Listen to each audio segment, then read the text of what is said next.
Whatever the outcome, it could drastically affect what we know as IndyCar racing in the future, so we'll keep track of this story. Now, after another lengthy delay, the cars are rolling again. All those involved in the accident were able to get going again.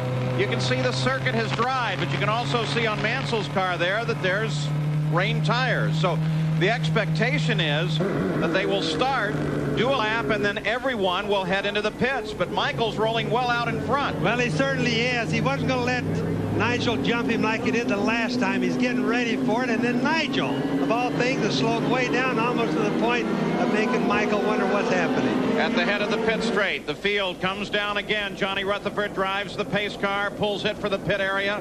Now, once again, we are ready for the first green flag of the season. They're well bunched up behind him, almost uncomfortably close. Green flag is out. Incredibly volatile situation headed into turn one on these rain tires on a dry track. Very tricky stuff. Well, Sam, it won't be bad while they don't have them all hot and broke in yet. They'll be real good right now for the first lap. Boy, if they get through there with no contact, I'll be amazed. I think we saw some just before we changed pictures anyway. Round two. Nigel Mansell comes out in front, and yep, they've jammed it up again. Almost the same They group. just got everybody up too tight. They're just all trying too hard. Right now, we're back on a full course yellow. Look at this. Paul Tracy into the barrier. First lap, first race. They almost got hit by some of the cars coming by. Noticed Adrian Fernandez got out and almost touched him there. Full course yellow is out. They'll acknowledge that when they get back to the start-finish line again. See Michael sitting out in front there.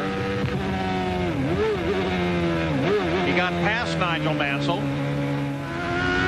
Now you're looking backwards from Michael's car. And he apparently got past him just before the full course yellow came out. The nose of Bobby Rahal's car. And Rahal got the barrier as well. On his own from the look of it. And now the field comes into the pits just as anticipated. Now we're under a full course yellow. They will no doubt all come over to dry tires. What a confusing start of this, the first race of the year. Let's go to Gary Gerald. Michael Andretti's crew for Chip Ganassi getting their first true pit stop competition of the year. They're making a change to the dry. No speed. Now he's out of here, Paul. We got him in just 12 seconds. Let's go to Jack.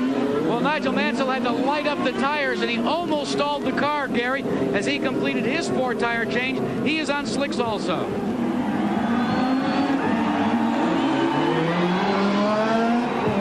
Michael has come down into the first chicane area, which just follows the pits. That's where the accident involving the two cars that you see there occurred. There's Bosel's yellow and black car. Raul's out of that car. He's out of that. Here's another look. Then Pedro up on the grass on the inside as he gets into Bosel. It kicks Mario sideways. Robbie Buell comes around the outside. Davy Jones gets in there. In the black car up against the wall. The culprit of that whole thing was then Pedro. He just went in there too fast, and he could see nobody was going to be able to get out of the way, and he just started knocking one, and one knocks the other one. It's like a bowling alley. Well, that's the tricky while. thing about driving on wet tires on dry pavement. You just don't have the grip you expect. That's a look at Hero's car. Paul Tracy still sitting on the course, hoping that he will get some sort of go in. He's got an engine down. Obviously, he killed the engine, couldn't get the clutch in, and that's what Davy Jones is raising keen about there. He wants somebody to give him a push so he can get the engine lit up. This has been a terrible weekend for Davy Jones. 2 crashes. There's Tracy telling somebody, come on, give me a push, because he needs his engine started, because they come back around on him. He's going to start going down a lap, and that's really going to hurt him. It looks like they pushed the rear wing off of Hero's car. Tracy still sits by the edge of the course, and there's nobody there to help him. This was the trademark of Paul Tracy's year last year. Crashes and trouble. It kept him from winning the championship, even though he won as many races as Nigel Mansell did. You have to be careful. That wing will take a lot of pushing, but it's not really designed to be pushed from the back. Boy, look at him line it up. Tracy went back into the fight. But he also doesn't have a bent right front wing. All right, this was Michael's move on Nigel during that accident on the first lap.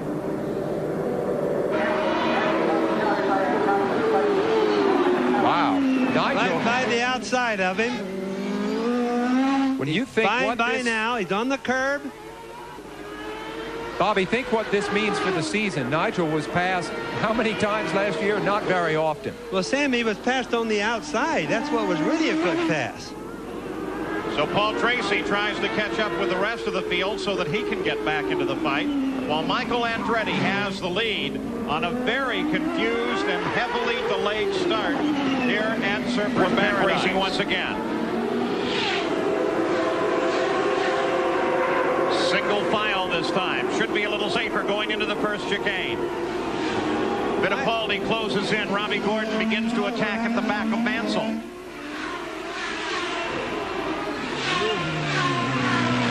You're on board with Mansell. That's Fittipaldi and Michael just ahead.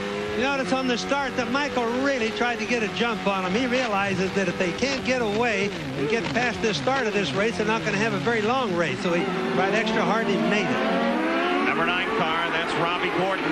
New team, Derek Walker Racing this year. Gordon finished 3rd here last year for A.J. Foyt, and he's really pushing hard, but he's had gearbox trouble all weekend, and they've got a part in that gearbox they're worried about. Gordon comes up to do battle with Nigel Mansell, moves to the inside. Can he outbreak him? He gets the job done, and Robbie Gordon gets past Mansell. Mansell to 4th. Nigel Mansell has dropped 3 places from the top of the grid to 4th place in just 3 racing laps. That looks like one of the passes that Robbie Gordon did on Nigel Mansell that Mansell did last year, right at the same racetrack in the same place. Really a good pass. Shows a lot of talent. Now Robbie Gordon is at the back of Fittipaldi. Michael runs alone. Here's that pass once again. Look at Gordon. Mansell very wisely, first of all, starts to turn in, then decides he's going to radius just outside him. And keep in mind, Mansell, it looks like he doesn't seem till kind of late, but you got to remember, the helmets don't have good side visibility on him. He started to turn in, saw him, and straightened it out real quick. Shows that Mansell's pretty sharp, too. First 4 run together. Gordon's broken it off for the moment in his battle with Fittipaldi. On board with Robbie Gordon now. Gordon had a very big crash in testing at Phoenix, and it's only in the last few days that he's really been feeling well. He went out horseback riding, got thrown off the horse as it roared through the underbrush, but he seems to be okay now.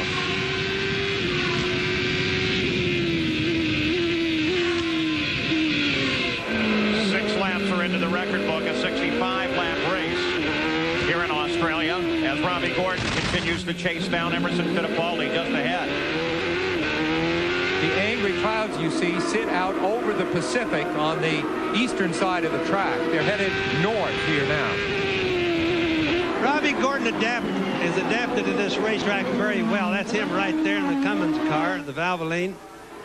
And he just really does well at this track. I don't know why he shines here so much better, but last year he was absolutely second only to Nigel Mansell. Boy, look at him come up over the curbs now. They've been cautioned that they're not to get too far over those curbs. And of course, there was that spectacular photograph of Michael during qualifying yesterday where he went airborne over one of those curbs. You're looking back from Michael's car now. This is the tight, twisty section at the north end of the track. You stand out there as a spectator, and of course, it's a full house here today. The cars sound just terrific with the exhaust echoing off those tall buildings. That's Emerson Fittipaldi behind Michael, and you can see how much difference it gets in the straightaways, but watch how close it gets in the corner. Makes it look like Michael's running away, but he really isn't that far. Michael is running with a Ford engine, Emerson with an Ilmor, and Emerson said yesterday he felt the Ilmor might be a little bit down on torque.